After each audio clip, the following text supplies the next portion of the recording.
இன்னைக்கு பாண்டியன் ஸ்டோரில் மயிலோட அம்மா உள்ள வந்துட்டு என்ன நடக்கும் அப்படின்னு சொல்லிட்டு கத்திக்கிட்டே வருவா. மயிலோட அம்மா கத்திட்டு வரதை பார்த்த உடனே இவளும் இங்கே வந்திருக்காளா அப்படின்னு சொல்லிட்டு மீனாவை ஒரு மாதிரி பார்ப்பா. அப்போ மயிலோட அம்மா சொல்லுவா, உங்கள் மருமக சொல்லிலாம் நாங்கள் ஒன்றும் வரல, நாங்கள் யதார்த்தமாக தாங்க வந்தோம் அப்படின்னு சொல்லிட்டு கோமதியை பார்த்து சொல்லுவா.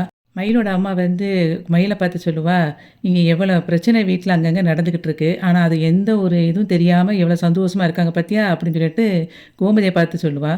மீனா மயிலோட அம்மாட்ட சொல்லுவா, ஏங்க நீங்கள் தேவையில்லாமல் ஏதாவது பேசிகிட்டு இருக்காதீங்க அப்படின்னு சொல்லிட்டு இருப்பா. அப்போ கோமதி சொல்லுவா, படத்தில் கூட இவ்வளோ மாதிரி ஒரு வில்லியை பார்க்க முடியாதுடி, நிஜத்தில் அவ்வளோ பெரிய வில்லி அப்படின்னு மயிலோட அம்மாவை சொல்லிட்டு, இவ வந்து பேசினாதாண்டி பயம், ஆனால் இவ அம்மா வந்து பக்கத்தில் வந்தாலே பயம்தான் அப்படின்னு சொல்லிட்டு நான் கிளம்புறேன் அப்படின்னு சொல்லிட்டு கிளம்ப போவா கோமதி. அத்தத்தை ஒரு நிமிஷம் இருங்கன்னு சொல்லுறதுக்குள்ளே மயிலோட அம்மா சொல்லுவா, ஆமாம் நான் எங்களை பார்த்தா இவங்களுக்கு பயமாக இருக்குது, இவ அந்த ஆள் பெரிய இவா அப்படின்னு சொல்லிட்டு கோமதியை பார்த்து ஒரு மாதிரி பேசுவா.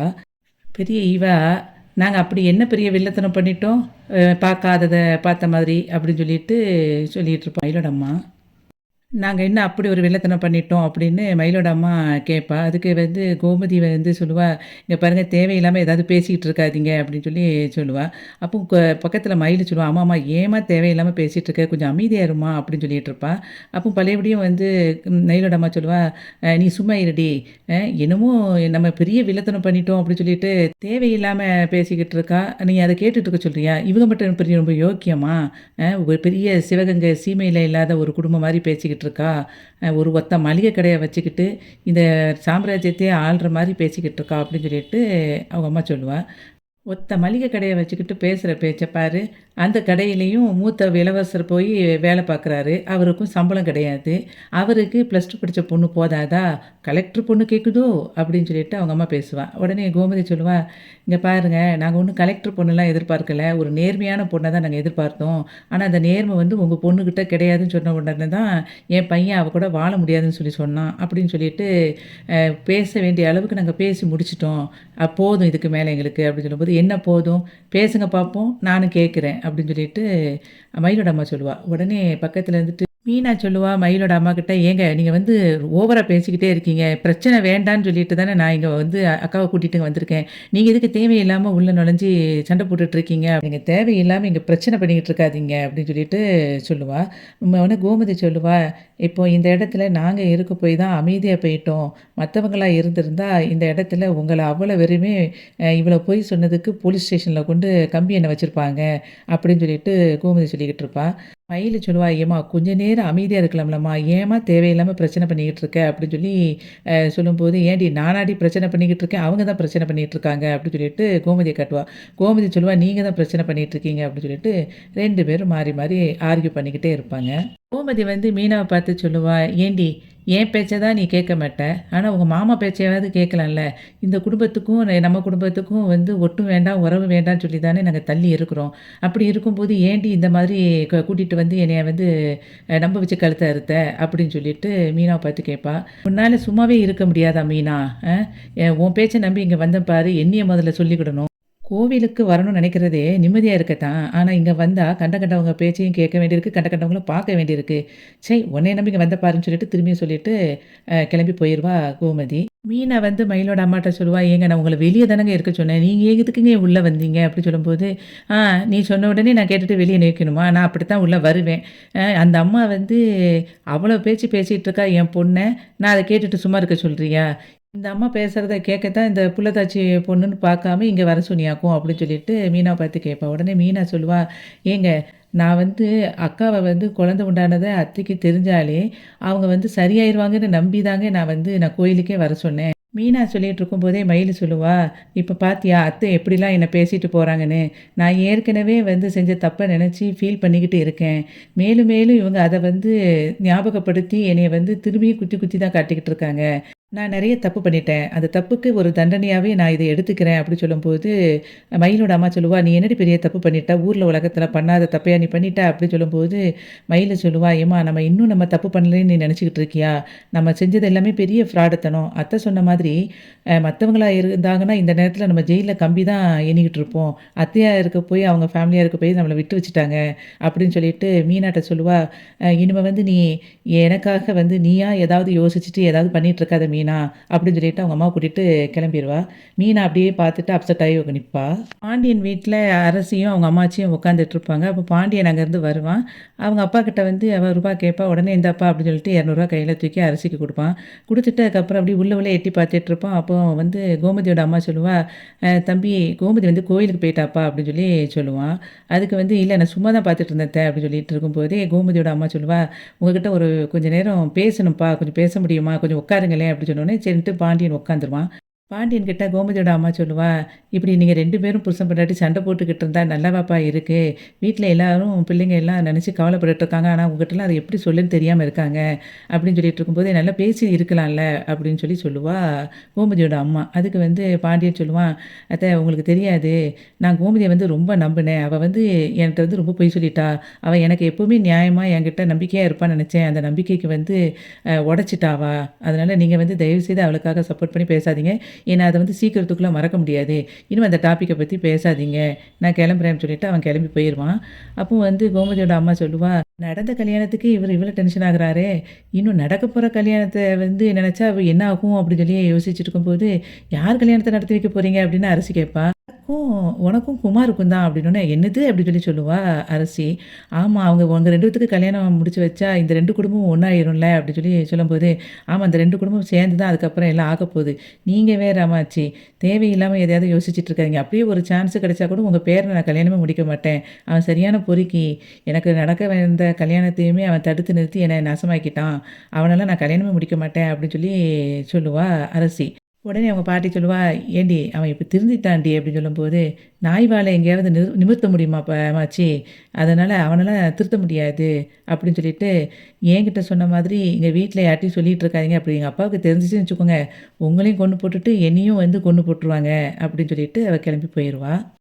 மீனா வந்து வீட்ல சமைச்சுக்கிட்டு இருப்பா. அப்போ செந்தில் வந்து என்ன சமைக்கிற அப்படின்னு கேட்பான். அப்போ வத்த குழம்பும், கேரட் பொரியலும் சொல்லும்போது, சூப்பர் காம்பினேஷன் அப்படின்னு சொல்லிட்டு அவளை மீனாவை பார்ப்பான். பார்த்துட்டு, என்ன மீனா கோவிலுக்கு போயிட்டு வந்ததுலேருந்து ரொம்ப டல்லாக இருக்க, என்ன விஷயம் எதுவும் ப்ராப்ளமா அப்படின்னு சொல்லி கேட்பான். அதுக்கு மீனா இல்லைங்க ஒன்றும் பிரச்சனை இல்லை அப்படிம்பா. இல்லை ஏதோ பிரச்சனை மாதிரி தெரியுதே பார்த்தாலே உன்னை அப்படின்னு சொல்லி இவன் செந்தில் சொல்லுவான். உடனே மீனா சொல்லுவா, நான் கோயிலுக்கு போயிட்டு வந்த பிறகு ஒரு முடிவு எடுத்திருக்குங்க அப்படிம்பா. என்ன அப்படின்னு சொல்லி கேட்கும்போது, நான் வந்து இனிமேல் யாரோட விஷயத்துலையும் மூக்கு நுழைக்கக்கூடாது, யார் இதுக்கும் பஞ்சாயத்து போகக்கூடாது அப்படின்னு சொல்லி நினச்சிருக்கேன் அப்படின்னு சொல்லி சொல்லிகிட்டு இருப்பா மீனா. செந்தில் சொல்லுவான், நல்ல விஷயந்தான், ஆனால் உன்னால் அப்படி இருக்க முடியாதே அப்படின்னு சொல்லி சொல்லுவான். மீனா வந்து அதுக்கு சொல்லுவா, இல்லை நான் இனிமேல் அப்படி தான் இருக்க போகிறேன், ரொம்ப பட்டுட்டேன் அப்படின்னு சொல்லிட்டு ஃபீல் பண்ணிகிட்ருப்பா. அதுக்கப்புறம் வத்த குழம்புக்கு வந்து ஒரு பொடி போடுவாங்க, அது என்ன பொடின்னு சொல்லிட்டு எங்கள் அம்மா கிட்ட கேட்க போகிறேன்னு சொல்லிட்டு அவங்க அம்மா கால் பண்ண போவா. எப்பவும் எங்க அம்மாகிட்ட தானே கேட்பேன். என்ன இன்னைக்கு புதுசா உங்க அம்மாட்ட கேட்குற? அப்படின்னு சொல்லி மீனா கிட்ட கேட்பான். மீனா சொல்லுவா, இல்ல எப்பவும் ஒரே ஆள்ட்ட தான் கேட்கணுமா என்ன? அவங்களையும் டிஸ்டர்ப் பண்ணிட்டு இருக்க முடியாதுல்ல. எங்க அம்மாகிட்ட கேட்போம்னு சொல்லி பார்க்குறேன் அப்படின்னு சொல்லிட்டு அவங்க அம்மாகிட்ட டிப்ஸ கேட்பா. அவங்க அம்மா சொல்லிக் குடுத்து அத சமைப்பா. சமைச்ச பிறகு இவன் செந்தில் சொல்லுவான், ரொம்ப டேஸ்ட்டா இருக்கு அப்படின்னு சொல்லிட்டு பேசிட்டு இருப்பான். நைட்டு வந்து மீனா வேலை பார்த்துட்ருப்பா. அப்போ செந்தில் கேட்பா, "என்ன இந்த நேரத்தில வேலை பார்த்துட்டு இருக்க?" அப்படின்னோனே, "அவன் எனக்கு கொஞ்சம் வேலை இருக்குங்க. நான் முடிச்சுட்டு நான் படுக்கிறேன்." அப்படி சொல்லிட்டு அவ சொல்லிருவா. அந்த சமயத்தில கால் பண்ணிட்டுருப்பா மயிலு. அத வந்து இவ கட் பண்ணி விட்டுருவா. திரும்ப திரும்ப கட் பண்ண உடனே இவன் கேட்பான், "யார் இந்த நேரத்தில ஃபோனு?" அப்படின்னு சொல்லி கேட்பான் செந்திலு. அதுக்கு வந்து மீனா சொல்லுவா, "கஸ்டமர் கேருங்க." அப்படி சொல்லிட்டு விட்டுருவா. அதுக்கப்புறம் மீனாவுக்கு வந்து மயில் வந்து ஒரு வாய்ஸ் நோட் போடுவா. "தயவுசெய்து என் ஃபோனை எடு மீனா." அப்படின்னு சொல்லிட்டு. உடனே மீனா அந்த ஃபோனை எடுத்துட்டு அவகிட்ட பேசுவா மயில்கிட்ட. அப்போ மயிலும் சொல்லுவா, "சாரி மீனா, நீ எனக்காக வந்து கஷ்டப்பட்டு எல்லா விஷயம் செய்ற. ஆனா நான் இன்னைக்கு கோயில்ல உன்ன அப்படி பேசியிருக்க கூடாது தான். ஆனா வந்து நான் எல்லா விஷயத்துக்குமே இதுக்கு தகுதியானவ தான் மீனா. ஏன்னா நான் நெறைய தப்பு பண்ணிட்டேன். இப்ப இந்த குழந்தை வந்து என்னைய நம்பி தான் வருது. என் வயித்துல வர குழந்தைய வந்து அவரே வந்து சொல்லிட்டாரு, இது என் குழந்தை இல்லைன்னு. திரும்ப எதுக்கு நான் அவருக்கிட்ட வந்து ப்ரூவ் பண்ணிக்கிட்டு இருக்கணும்? ஏற்கனவே ஒரு நேரம் குழந்தை விஷயத்துல நான் நெறைய கஷ்டப்பட்டுட்டேன். திரும்பியும் கஷ்டப்பட வேண்டாம்னு நெனைக்கிறேன். நீ எனக்காக இவ்வளோ கஷ்டப்படும்போது நான் இப்படி உன்ட்ட பேசுறேன்னு நீ என்ட்ட தப்பா நினைக்காத மீனா. நீ எனக்கு நெறைய நல்லது செஞ்சுட்ட. நீ வந்து உன்னோட சப்போர்ட் தான் எனக்கு இப்போ வந்து ஆறுதலா இருக்கு. தயவுசெய்து என்ன தப்பா நினைக்காத மீனா அப்படி சொல்லிட்டு அவட்ட சொல்லுவா. என்ன நம்பி வர்ற இந்த குழந்தைய நானே பார்த்துக்கிடலாம் நினைக்கிறேன் மீனா. அதே மாதிரி அந்த குழந்தைய எங்கள் வீட்டில் எனக்கு வளர்க்குறதுக்கு சப்போர்ட் பண்ணலை அப்படின்னனா, நான் தனியாக கூட போய் வளர்த்துக்கிடலாம் அப்படின்னு நினச்சிருக்கேன் அப்படின்னு சொல்லிகிட்ருப்பா மயில். அதுக்கப்புறம் என்னை தப்பாக நினைக்காத மீனா அப்படின்னு சொல்லிட்டு ஃபோனை வச்சுருவா. நைட்டு வந்து திரும்ப மீனாவுக்கு வந்து கோமதி கால் பண்ணுவா. கோமதி நம்பர பார்த்த உடனே மீனா, "ஐயய்யோ! இவங்க வேற ஃபோன் பண்றாங்களே! டென்ஷன்ல என்ன பேச போறாங்கன்னு தெரியலையே! ஃபோன எடுக்கவா வேண்டாமா?" அப்படின்னு யோசிச்சுட்டு இருப்பா. அதுக்கப்புறம் ஃபோன அட்டெண்ட் பண்ண உடனே அவ கேட்பா, "எங்கடி இருக்க?" அப்படின்னு சொல்லிட்டு கோமதி கேட்பா. "இந்த நேரத்தில எங்க இருப்பாங்க? எங்க வீட்டு குவார்ட்டர்ஸ்ல தான் நான் இருக்கிறேன்." அப்படின்னு சொல்லி சொல்லுவா மீனா. "ஏன்டி நீ அப்படி பண்ணுன? மயில எதுக்கு அங்க கூட்டிட்டு வந்த? தேவையில்லாத வேல தானே நீ இப்படி பார்த்துக்கிட்டு இருக்க. உன்னைய எனக்கு ரொம்ப பிடிக்கும். ஆனா நீ இந்த மாதிரி இனிமே பண்ணிக்கிட்டு இருந்தேன்னு வச்சுக்கோயேன், நான் உன்கிட்ட இனிமே பேசவே மாட்டேன் பார்த்துக்கோ." அப்படின்னு சொல்லி சொல்லுவா. உடனே மீனா சொல்லுவா, "சரி, சரி நீங்க விடுங்க. நான் இனிமே வந்து உங்களுக்கு பிடிக்காத விஷயத்த நான் செய்யவே மாட்டேன். சரியா?" அப்படின்னு சொல்லிருவா. அதுக்கப்புறம் கோமதி சொல்லுவா, "சரி நாளைக்கு நீ லீவ் போட்டுருவீல்ல?" அப்படின்னு சொல்லி சொல்லுவா. "எதுக்கு லீவ் போடணும்?" அப்படின்னு சொல்லி கேட்பா மீனா. உடனே கோமதி சொல்லுவா, "ஏன்டி நீ லீவ் போட்டுட்டு நாளைக்கு வாரேன்னில என் கூட அங்க ஸ்ரீரங்கம் கோயிலுக்கு போறோம்னு சொல்லியிருந்தேன்ல." அப்படின்னு சொல்லி சொல்லுவா. "ஓ! அப்படியா? ஆமா கரெக்ட்டா ஞாபகம் இருக்கு. சரி நான் லீவ் போட்டுருதேன். நீங்க வந்துருங்க கிளம்பி பஸ் ஸ்டாண்ட்ல நான் வெயிட் பண்றேன்." அப்படின்னு சொல்லி மீனா சொல்லுவா. "வரும்போது கண்டிப்பா பொடி இட்லி எடுத்துட்டு வந்துருங்க காலையில சாப்பிடுறதுக்கு." அப்படின்னு சொல்லிருவா. சரி, சரி எடுத்துட்டு வரேன்." அப்படின்னு சொல்லிட்டு கோமதி சொல்லிருவா. காலையிலேயே கோமதி நல்லா எல்லாம் கிளம்பி சாப்பாடு எல்லாருக்கும் எல்லாத்தையும் எடுத்து வச்சுட்டு ரெடி ஆயிட்டு அவங்க அம்மாட்ட சொல்லுவா கிச்சன்ல வச்சு, "ஏம்மா எல்லா சாப்பாடும் ரெடி பண்ணி வச்சுட்டேன். நீ கரெக்ட் டைமுக்கு சாப்பிட்ரு.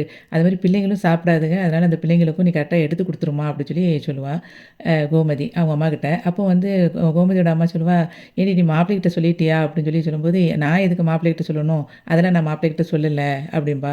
"ஏன்டி இப்படி பண்ற?" அப்படின்னு சொல்லும்போது, நான் எதுக்கு இது சொல்லணும்? தேவையில்லாம இப்போ." அப்படி சொன்ன உடனே அவரு என்ட்ட கேட்டுட்டு கிளுகிளுன்னு பேசிற போறாரா? விடுங்கம்மா." அப்படி சொல்லிட்டு சொல்லுவா. கோமதி சொல்லுவா, "நான் இதுக்கு முன்னக்கூட்டி போகும்போது டென்ஷனா போவேன். பிள்ளைகளுக்கு சாப்பாடு கொ வைக்கணுமே, குடுக்கணுமே அப்படிங்கிற டென்ஷன் இருக்கும். இப்ப என் அம்மா என் பக்கத்திலேயே இருந்த உடனே நான் ஃப்ரீயா போயிட்டு வரேன்." அப்படின்னு சொல்லிட்டு, "சரி நான் கிளம்புறேன் என்னம்மா" அப்படின்னு சொல்லிட்டு அவ கிளம்பி போயிருவா. கிளம்பி அதுக்கப்புறம் பஸ் ஸ்டாப்ல வந்து அவ வெயிட் பண்ணிட்டு இருப்பா மீனா. இவ அதுக்கப்புறம் போயிட்டு, "ஏன்டி லேட் ஆயிட்டோ?" அப்படின்னு சொல்லி கேட்பா. அதுக்கு வந்து மீனா சொல்லுவா, "ஆமா நான் 1/2 மணி நேரம் ஆச்சு வெயிட் பண்ணி. என்னடா இன்னும் ஆளே காணுமேன்னு நெனச்சேன்." அப்படின்னு சொல்லிட்டு இருக்கும்போது, "ஐய்யய்யோ! ஃபோன நான் வீட்ல வச்சுட்டு வந்துட்டேன் போலயேடி" அப்படின்னு சொல்லிட்டு கோமதி சொல்லுவா. "சரி வாங்க வேணா வீட்ல போய் அந்த ஃபோன எடுத்துட்டு போவோம்." அப்படின்னு சொல்லிட்டு மீனா சொல்லுவா.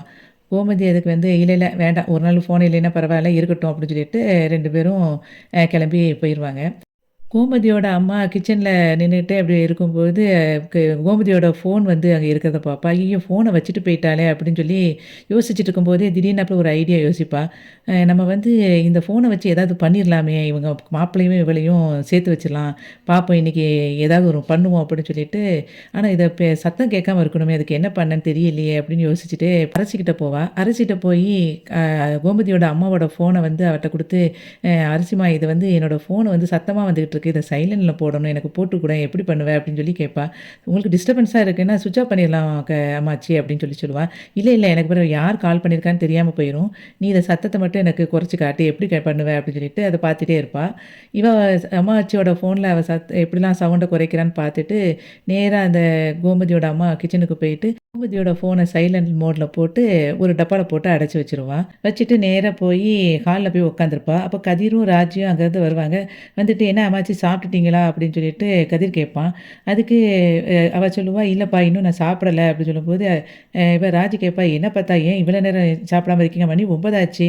அத்தை எங்க?" அப்படின்னு சொல்லி கேட்பா. அதுக்கு ராஜி சொல்லுவா, "நானும் காலையிலேருந்து பார்த்துட்டுருக்கேன். அம்மாவ பார்க்கவே இல்ல." அப்படின்னு சொல்லி சொல்லுவா. "நீயும் பார்க்கலையா?" அப்படின்ட்டு ராஜி கேட்பா.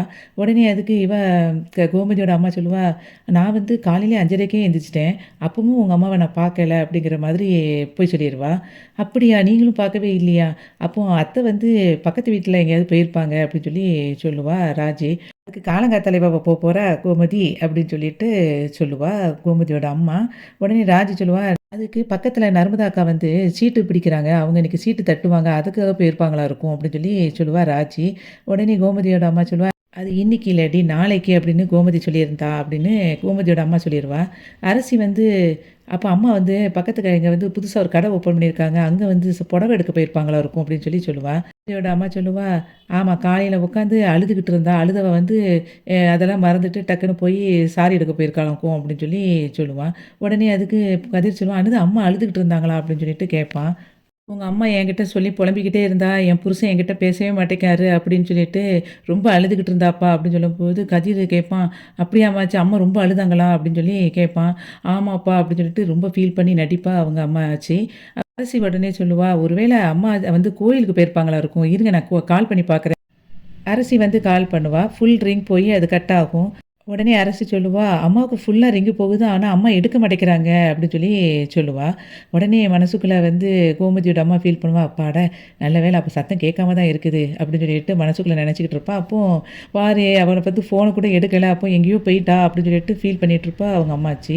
உடனே ராஜி எதுக்கு சொல்லுவா, அத்தை தான் கோயிலுக்கு தானே போயிருக்காங்க. கோயிலுக்குள்ள வச்சு ஃபோன் அட்டெண்ட் பண்ண மாட்டாங்கல்ல. அதனால அத்தை எடுக்காம இருந்திருப்பாங்களா இருக்கும்." அப்படின்னு சொல்லி சொல்லுவா. உடனே அதுக்கு ராஜிட்ட வந்து கோமதியோட அம்மா சொல்லுவா, "இவ ஒருத்தி இந்த நேரத்தில தான் போலீஸ்கார மூளையெல்லாம் கூட்டிட்டு வருவா." அப்படின்னு சொல்லிட்டு இருக்கும்போது, "இருங்க அம்மாச்சி நான் வந்து ஃபோன் பண்றேன்." அப்படின்னு சொல்லிட்டு கதிர் ஃபோன் பண்ணுவான். கதிர் ஃபோன் பண்ணும்போது அதே மாதிரி தான் இருக்கும். உடனே அதுக்கு கோமதியோட அம்மா சொல்லுவா, "பாத்தியா என் பொண்ணு எங்கேயோ போயிட்டான்னு நெனைக்கேன். ஐய்யய்யோ! என்னாச்சோ தெரியலையே என் பொண்ணுக்கு." அப்படின்னு சொல்லிட்டு ஃபீல் பண்ண ஆரம்பிச்சுருவா. உடனே அதுக்கு கதிர் சொல்லுவான், "அம்மாச்சி நீங்க கவலைப்படாதீங்க. அம்மா எங்கேயும் போயிருக்க மாட்டாங்க. இப்ப வந்துருவாங்க." அப்படின்னு சொல்லிட்டு சொல்லிட்டு இருப்பான் கதிரு. மாதிரி பாண்டியன் ஸ்டோர் வந்து முடிஞ்சது. வீடியோவுக்கு ஒரு லைக் கொடுத்து சேனலை சப்ஸ்கிரைப் பண்ணுங்கள். நன்றி.